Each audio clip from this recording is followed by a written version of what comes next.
जहाँ तक बन सके सात्विक आहार का पक्षधर होना चाहिए, क्योंकि आहार के आधार पर मन का निर्माण होता है। जैसा कि छांदोग्य श्रुति में कहा गया, आहार शुद्धौ सत्व शुद्धि। आहार की शुद्धि से अंतःकरण की शुद्धि होती है। घर में कोई बवाल ना हो, लेकिन सात्विक आहार वाला व्यक्ति कहीं भी जाता है तो सम्मानित होता है, और अगर सात्विक आहार नहीं है तो उसका सर नीचा हो जाता है, वो सम्मान का पात्र नहीं बनता। तो हमने एक संकेत किया कि आहार की शुद्धि पर भी ध्यान देना चाहिए, जहाँ तक बन सके व्यवस्थित जीवन हो। और एक छोटा सा संकेत मैं करता हूँ, एक हिंदू परिवार से औसतन 1 रुपया रोज निकले, 1 घंटा रोज निकले,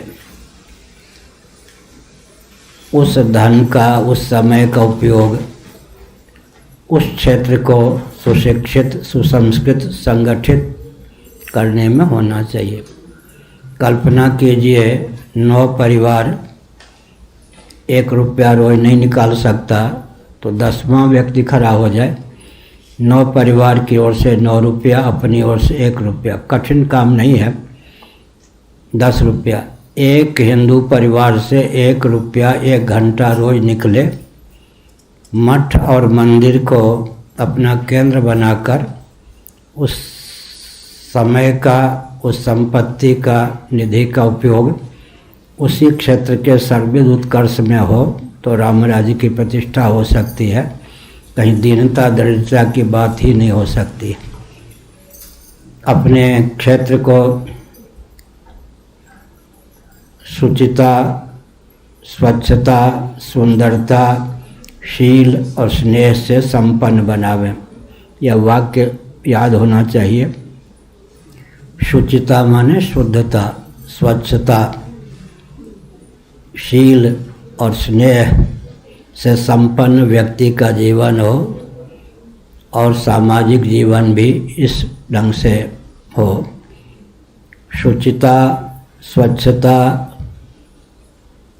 शील और स्नेह से संपन्न वातावरण हो, भव्य।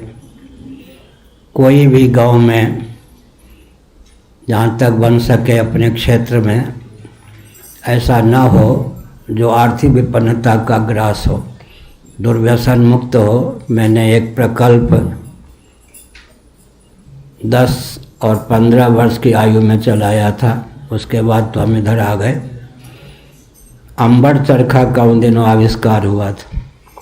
कपसिया, लोहा, खादी भंडार से संपर्क साध करके एक एक ब्राह्मण के घर में 1 अंबड़ चरखा की व्यवस्था कर दी, और गांधी पीठ, मल आदि के त्याग के लिए 1 घर में गांधी पीठ की व्यवस्था कर दी। कहीं भी कोई गंदगी नहीं होती थी, बहुत अच्छा वातावरण बना था। हम लोगों ने पहले स्वयं झाड़ू देकर गांव को स्वच्छ किया।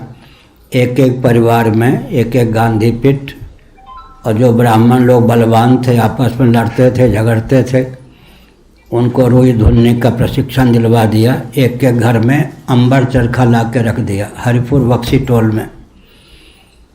1 महीने में 35 रुपये खादी भंडार से सूद के द्वारा मिल जाता था एक परिवार को। उन दिनों, क्या लगभग 70 साल पहले,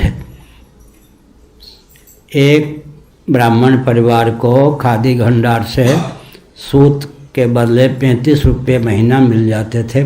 पूरे गांव को स्वावलंबी बनाया था, पूरे गांव को स्वच्छ। तो अपने क्षेत्र को सुसंस्कृत, स्वावलंबी, स्वच्छ बनाने का अभियान होना चाहिए। शुचि सुंदर आश्रम निरखि हर्षे राजीव नयन, परम रम्य आराम यह जो रामय सुख देत।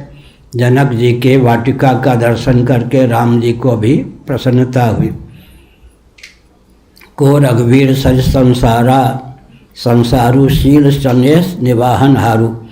तो हमने कहा शुचिता, स्वच्छता, सुंदरता, शील और स्नेह से संपन्न व्यक्ति और समाज की संरचना में आपके जीवन का उपयोग हो। पहले कम से कम मेधा शक्ति और श्रम शक्ति का उपयोग कीजिए, फिर वो जो हमने बताया, कभी उद्योगपतियों का दरवाज़ा न खटखटा के 80-16-4% का ध्यान रखिए। अपने क्षेत्र की समस्या की सूची बनाइए। सूची बनाएंगे तो आपको हमने 65 साल पहले लगभग एक वाक्य समाजशास्त्र पढ़ के बनाया था। भोजन, वस्त्र, आवास, शिक्षा, स्वास्थ्य, यातायात, उत्सव, त्योहार, रक्षा, सेवा, न्याय और विवाह। भोजन से कृषि विज्ञान भी, अन्न उत्पादन, अन्न संरक्षण, अन्न वितरण सब हो गया। भोजन, वस्त्र, आवास, शिक्षा, स्वास्थ्य, यातायात, उत्सव, त्योहार, रक्षा, सेवा, न्याय, विवाह। 10वीं कक्षा में लोहा स्कूल में जब पढ़ता था तब मैंने ये वाक्य बनाया था। भोजन, वस्त्र, आवास, शिक्षा, स्वास्थ्य, यातायात, उत्सव, त्योहार, रक्षा, सेवा, न्याय, विवाह। किसी भी क्षेत्र में जाइए, इसके बाहर कोई समस्या नहीं होगी। अपने क्षेत्र की सूची बनाइए समस्या, और मिलजुल के 80% समस्या का समाधान कीजिए। 16% समस्या प्रांतीय सरकार पर निर्भर, उसका समाधान। 4% समस्या का समाधान केंद्रीय शासन तंत्र पर। 80% समस्या के समाधान के लिए जब कटिबद्ध हो जाएंगे तो अपनी नाक बचाने के लिए, मोछ बचाने के लिए दोनों के मोछ बढ़िया हैं। अपनी नाक बचाने के लिए, मोछ बचाने के लिए प्रांतीय और केंद्रीय सरकार, रेल विभाग आदि प्रांतीय केंद्र सरकार पर है, बहुत सी व्यवस्था प्रांतीय सरकार पर। 80% अपने क्षेत्र की समस्या का समाधान हम मिलजुल के कर लेंगे। इसके लिए जब आप कदम उठाएंगे तो हर प्रकार से समृद्धि होगी।